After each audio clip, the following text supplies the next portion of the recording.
Hi, and welcome to Gin with Gwyn. This is where I give you my off the cuff and unrehearsed thoughts on marketing data and philosophy. This week, I'm talking about something I love quite dearly, theme parks, and in particular, the plans for two. One being the UK based Bedfordshire in Universe. Hi, and welcome to Gin with Gwyn. This is where I give you my off the cuff and unrehearsed thoughts on marketing data and philosophy. This week, I'm talking about the proposed plans for two theme parks, one in the UK, a Universal Studios in Bedfordshire, and the second one in Abu Dhabi, a Disney park. Now, if you don't know this already, I'm a huge Disney fan, like huge Disney fan. I've got a huge model by the side of me, which I'll put up on screen of Disney World. I have loads of collectibles from Disney. It's somewhere I went a lot as a kid. Very fortunate to be able to do that as a kid. But the reason I'm actually so sort of in love with it is because when I was an adult, my mum got sick. We had very, very desperate times for a couple of years. And then when I had some money, my dad and I sort of went to Disney World. And I genuinely felt when I walked down Main Street, sort of the weights of the world finally came off my shoulders and I relaxed maybe for the first time in years when I was there. And ever since there, I've been a little bit obsessed with it. Um, and then I went again, and I've been two times since then. But at a certain point, you've been to Disney, you know all the rides, you know how to get the most out of that experience. And so you start looking for new things. And so when I went in 2016, I started to look for interesting Disney facts or niche things that I could look for when I was there. And I discovered a lot of these Imagineering books. And I became really, really interested in that. And how do they make theme parks and how do they put together these sort of themed entertainments? And what does the economics of that look like? And what do the downturns of that look like, and what are the highs and lows that come with it? And so I've got loads and loads of books about Imagineering. I've just got a few of them next to me. So I have this big Imagineering book, which is one of the first things I bought uh, when I was in the park, and it was heavy to bring back. I have a whole book just about the Haunted Mansion and how they put that together. I've got John Hench's book about how he designed Disney. This is a really good book. I've got a second Imagineering book here, all about how did they make Disney World and the Disney rides. Last time I went in October or September, I got this book about how the art of Galaxy's Edge. Galaxy's Edge is pretty cool. So I'm really obsessed with. I watched all of the series about how did they bring this together, and yeah, something that I'm really fascinated by. I think maybe it would be my dream job to be an Imagineer, but also maybe if I had to do that day in and day out and had to deal with corporate stuff, maybe I'd go to hate it. If there's a job at Disney where with no qualifications I could just sit around and spitball ideas, maybe I can do that job. Somebody give me that job and I'll do a great job. So I'm really interested and invested in the theme park space as a business. I watch a lot of blogs, not just about like this week this happened at Disney, but mostly I'm interested in the planning and how do they put these things together and what's the background on this and what do they announce and then take back and all this kind of stuff. And I watch a lot of content around that. And so in recent years, there's been some really interesting developments. So just before the pandemic, Bob Chapek was in charge of Disney. And in my opinion, he was not doing a particularly good job. He had started to sort of nickel and dime his way into running the company. They started charging for things like parking in a hotel. Now, I'm not being funny, but I don't expect to pay for parking if I'm staying at your hotel, especially if I'm staying at a Disney hotel on property. That's a lot of money. Absolutely no way. That's really low for me. It got rid of the transport that used to be free from the airport. Did a lot of cost cutting initiatives at a time when maybe it didn't need to be done.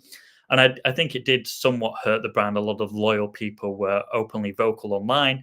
And when he was got rid of, I actually commented on his somebody from Imagineering's post and said, "I can't believe that this was happening. This is really against the brand." And a lot of those things did get undone. So maybe the people at Disney will read LinkedIn, in which case you should definitely watch all of this video. And then, of course, we entered into a very difficult period with the pandemic, where, of course, all those parks were shut.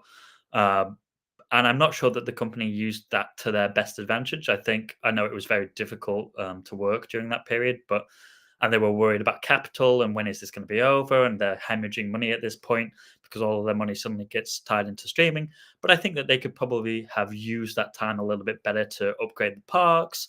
I know that they did some maintenance, but maybe in this period I would have actually sped up construction so that when the world reopened eventually, that you would have more of an offering to go out to, knowing that there would be a slow influx. But hey, if there's four new rides that you've not been on before, that might prompt people to come back a little bit earlier than has been the case.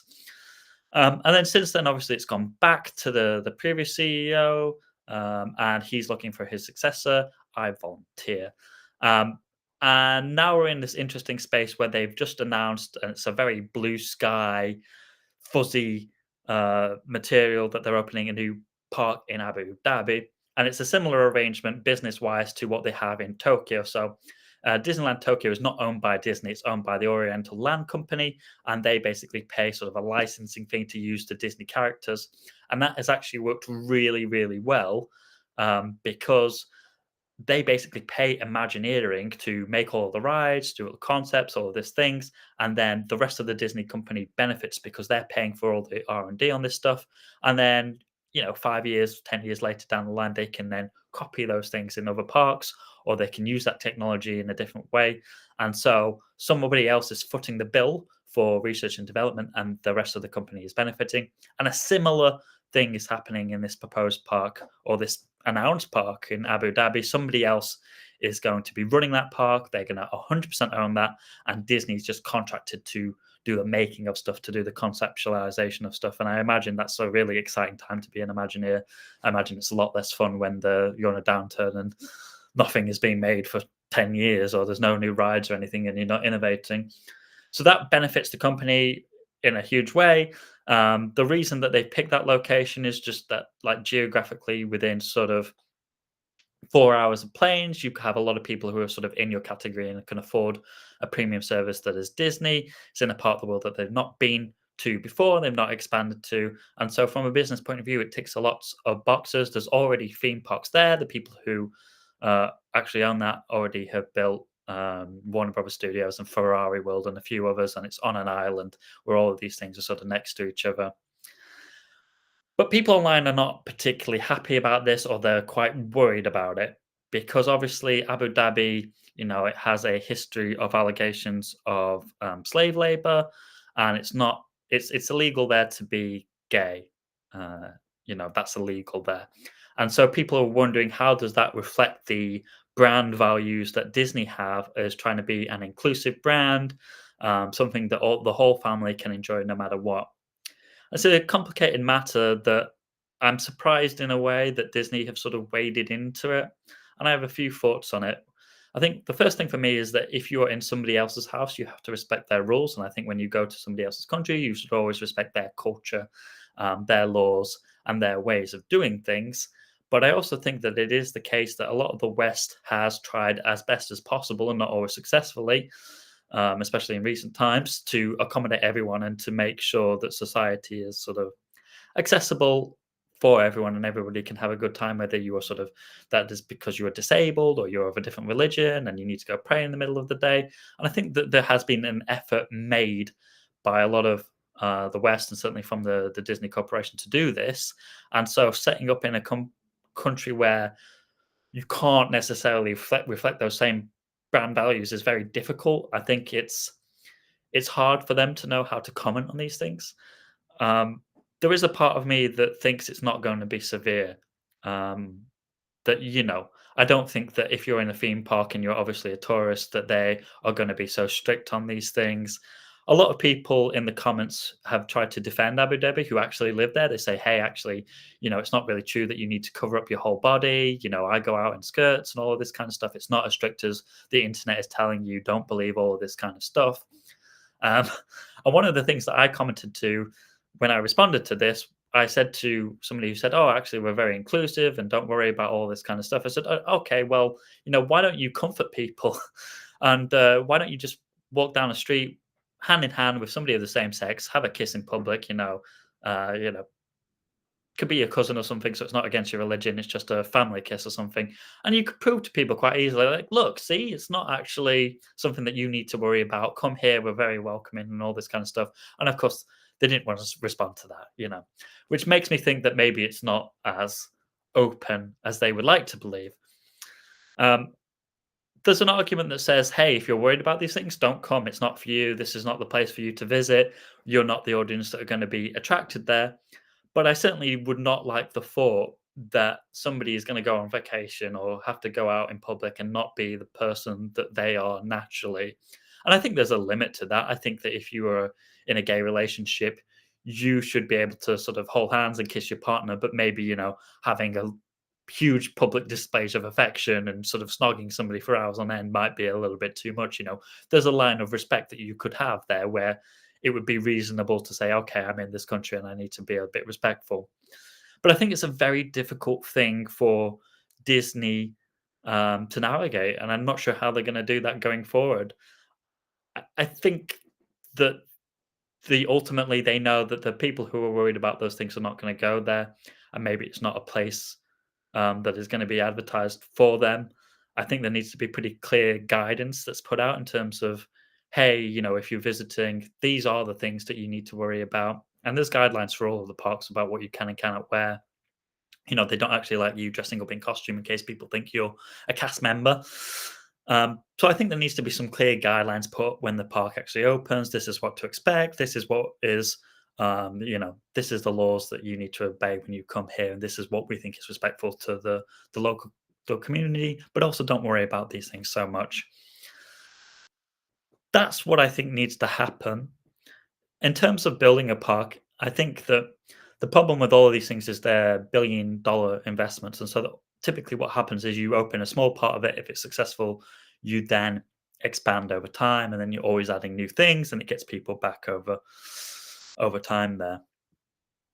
But Disney as a portfolio is hugely profitable. They've kind of cracked it in recent times, but that wasn't always the case, and it's important to remember that it's a very vulnerable industry. So just had a look at some of their other parks around the world and why do they work and what kind of parks seem to work better than others. So obviously the flagship resort, the one that I've been to many times, Walt Disney World, 2023 operating income of approximately $2.2 billion dollars, despite a 3% drop in operating due to inflation, decreased customer demand.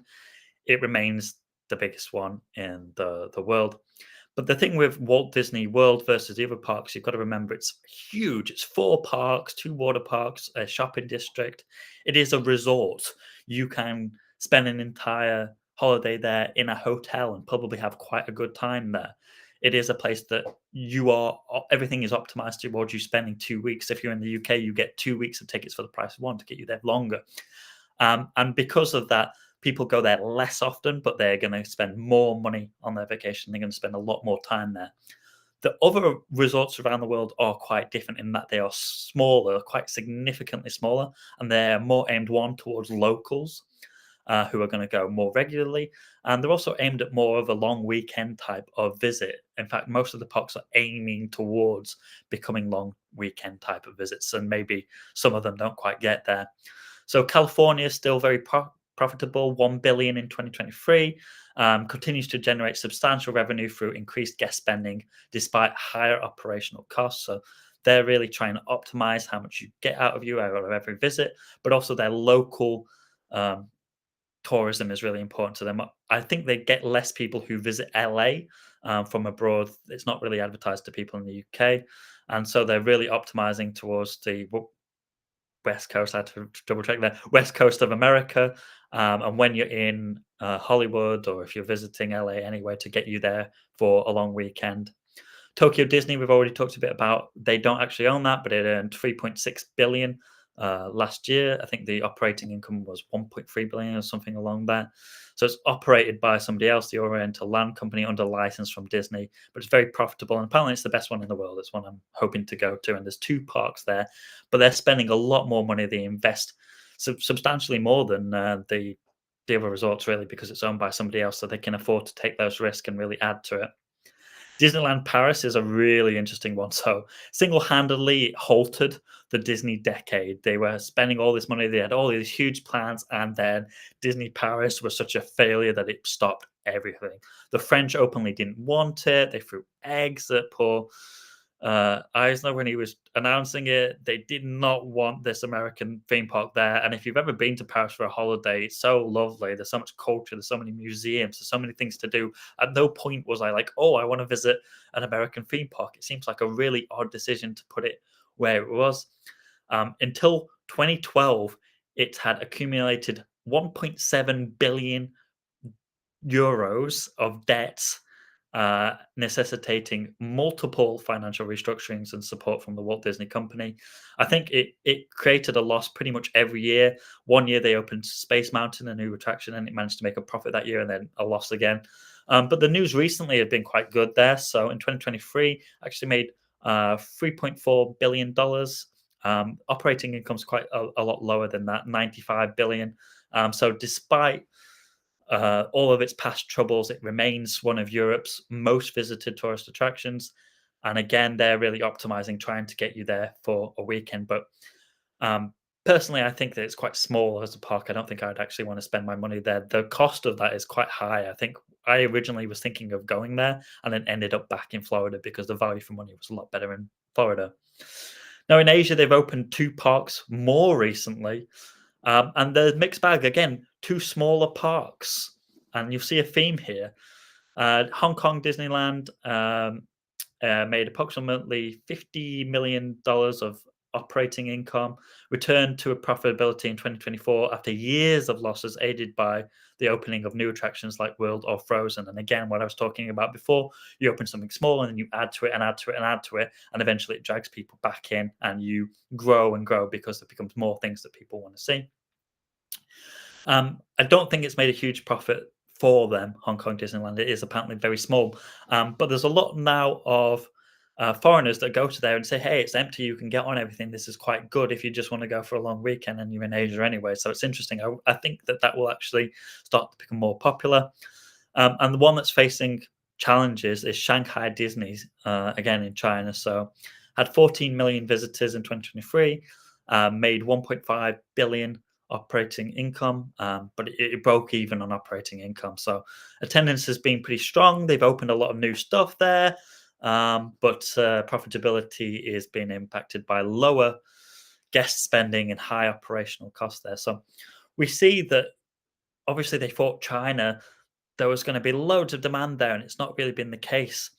And the real challenge for Disney is Disney World makes such a profit because they have a different model, a different game plan in a way. You're there for longer; they can upsell you more. It's more of a cost for you if you're coming from abroad. You've got more reasons to come. But for all the other parks, because they're quite small, it's a different game that they're trying to play. They need to appeal to local people more often. And it's more difficult for them to make a profit on there because there's less things to drag people in. The initial costs are so high that the only way to do that is to expand and expand and expand. And sooner you get to a place where you have all these results that are of similar nature, I guess, in the long term, but that takes decades to get to there. And you can't keep something going when it's not profitable necessarily. So, really challenging times for Disney. Will the Dubai or Abu Dhabi, sorry, park be profitable? Well, they're not operating it; they're being licensed to it. So hopefully, it can sort of be the jam that spreads onto their other locations because they can use the R&D there to spread around the other results and then improve them a little bit more. But it just shows you how vulnerable, Disney is probably the biggest name in entertainment, and even they are struggling to make a profit from some of their parks. I like to point out one of my suggestions on LinkedIn when I was saying about Bob Chapek was to have a ticket where you can visit all of the different parks around the world, which they then implemented. It's the most expensive Disney ticket you can ever have, but I think maybe that idea was mine. Now, coming to Universal Studios, which I'm not as in love with as I am with Disney. I don't have such a high knowledge of that, though. I'd probably know a thing or two about Universal too. So, Universal for me, it's always been a smaller park. The one in Orlando, it has two theme parks, but you could probably do it in a day, if I'm honest with you. historically, it always felt cheaper to me when I went. They had a lot more upselling and like little carnival games and this kind of stuff where I just felt like it wasn't really the quality of Disney's. They don't really do those cheap things apart from in Dinoland, which they got rid of. But they had quite a lot of that in Universal, and I always kind of felt like this is more like the theme parks that we see in the UK. It's not quite the same standard of immersive lands. And then they opened the Harry Potter land, and that was to the standard of Disney, I think, and that was really good. And it actually dragged a lot of competition. And finally, I think that Universal realized that they needed to emulate Disney a little bit more and not just have standard rides where they slapped, an X-Men logo on a whirling land, and the Hulk coaster is just a coaster, and they put the Hulk on there. They needed to think of these more immersive environments, and they also have a lot of rides with screen-based technology, which people are sort of hit and miss about. I think a lot of the immersive uh, entertainment comes from actually having animatronics and having real experiences, and that's why you're there. And people are a little bit like, when it comes to screen entertainments, but it lowers the cost of rides. It means you can change them more often. Simulator rides have always been a thing, so I think that's part of a good strategy when you're running a theme park in terms of profitability, but it's not necessarily the whole thing. And Universal always had quite a lot of those rides.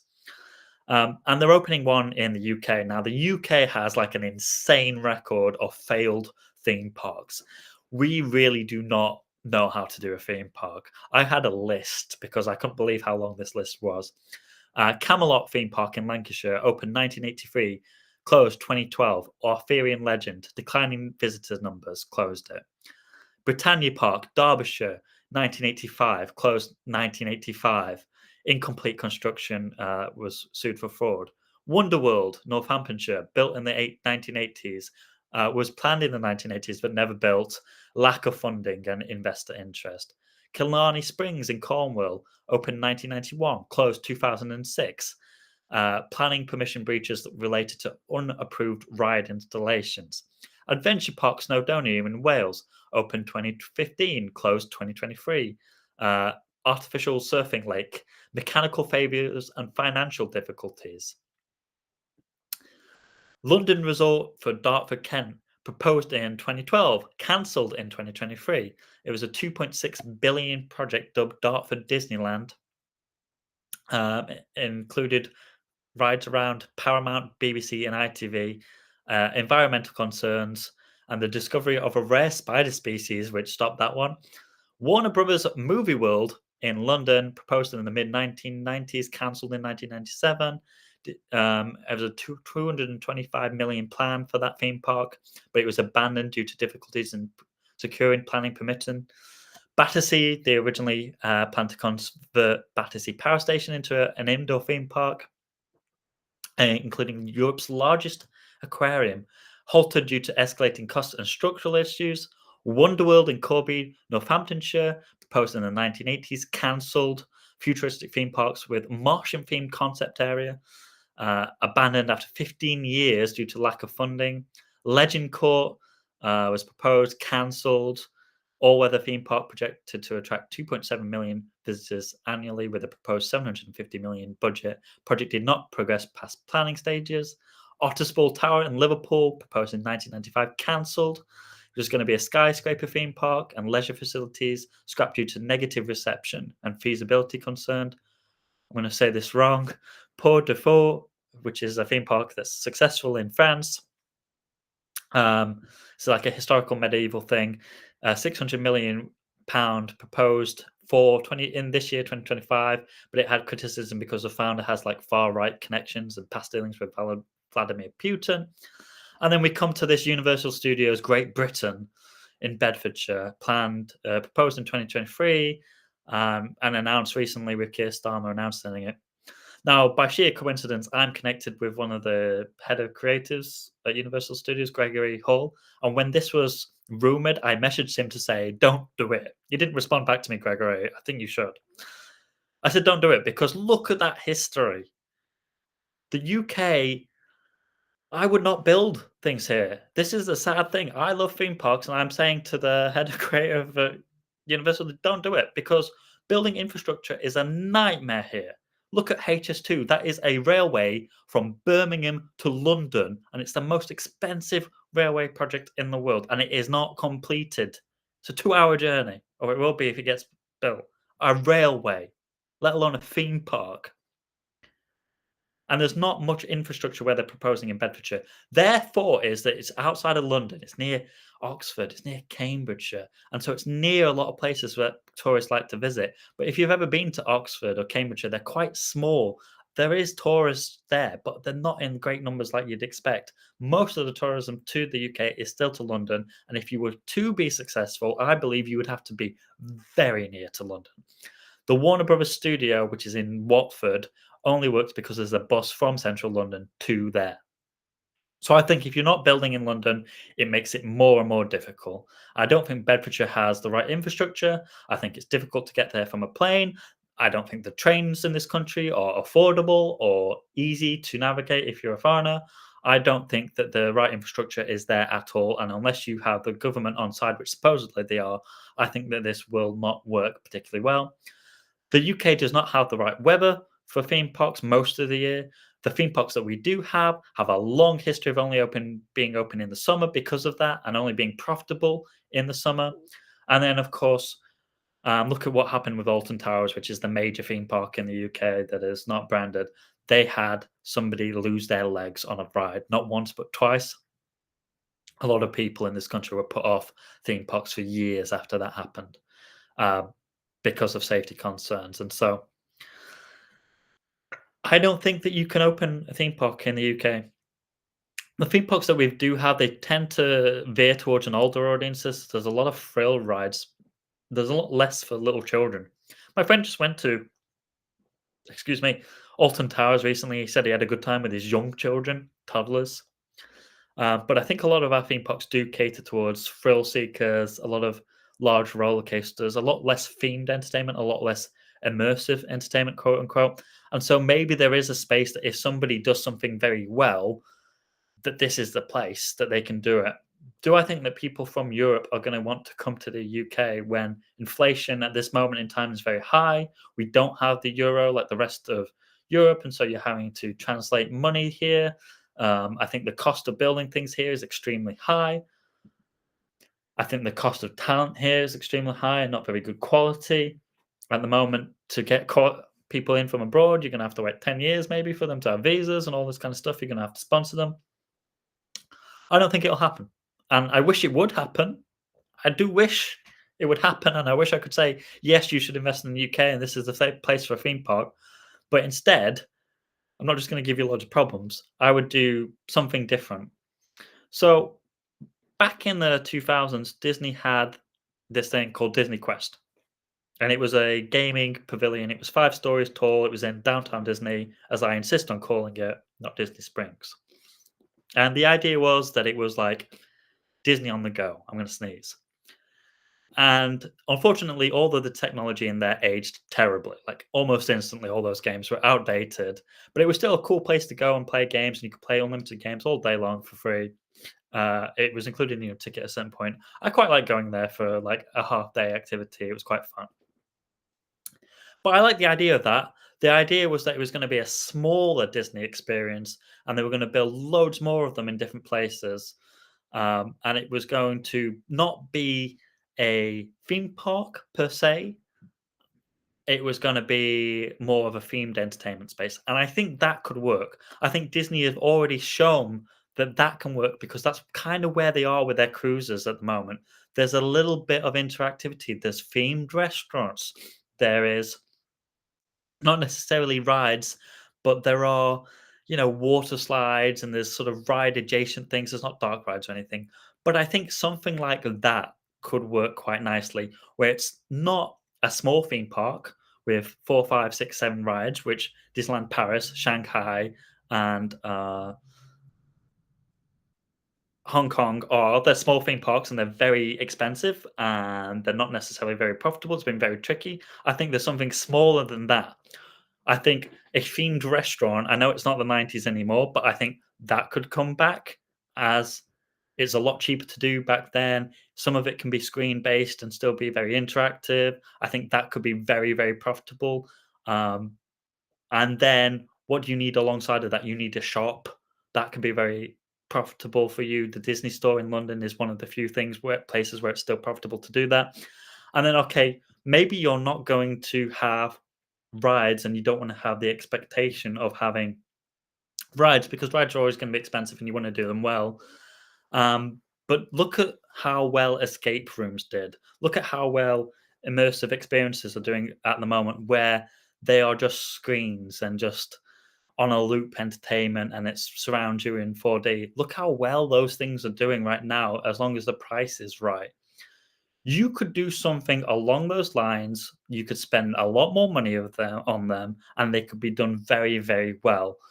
You could do something that is closer akin to sort of a tour. You could have a castle and do a Harry Potter tour, and it's not a studio tour, but it's more of a themed entertainment kind of place. It's interactive. You could give a wand, and people could interact with different elements. You could take them room for room, so you could keep a nice flow of people going through there. And then at the end, they get to sit in this restaurant and spend all of the money. You could do little things like that that would be very profitable, quite cheap. You could put them in lots of different places, and they could all be slightly different from each other. So then you've got people going to different ones, and for me, that is a lot lower risk and a lot more replicatable, a lot more um, growable as a strategy, as a business strategy, that you could put them anywhere really, because you don't need as much space. They won't cost anywhere near as much. You can make small investments, and I think they would pay off in the longer term. And you don't have to worry so much about, okay, we need a thrill ride, and that's going to be 5 billion quid, and we need this ride, and this is for kids, and all of this kind of stuff. You can just make one piece of entertainment uh, in a different way by thinking about things differently, and that would be better in my view. So this has been quite a long video. So this has been quite a long video. So this has been quite a long video now, and I've been talking a lot, but that is basically what I would do if I was armchair Imagineer for the day. If I was in charge of them, I would build these smaller experiences. Like Phantom Peak in London is really, really good. Shout out to Nick. Like an immersive choose your own adventure type of thing where there's actors and there's characters. You go around, you do little side quests, you find clues, you solve answers, you get little prizes. Very similar actually to what the Galactic Star Cruiser was at Disney, but for like a fraction of the cost there, and it works really well. And I think things like that, that's in central London, you know. You can do things like that in better locations and get a rotation of people and make it seasonal. And there's just a lot more benefit for me than having a huge theme park where you only need one downturn in the economy, which seems quite likely at the moment, and suddenly all your money goes to waste and it becomes like a lost decade where you can't innovate, everything ages badly, and then you have to spend more money to regain those losses, basically. Those have been my thoughts on what I would do if I was in charge of Universal or Disney for the day. Let me know your thoughts below. Thanks for watching. And if you're an Imagineer, give me a job.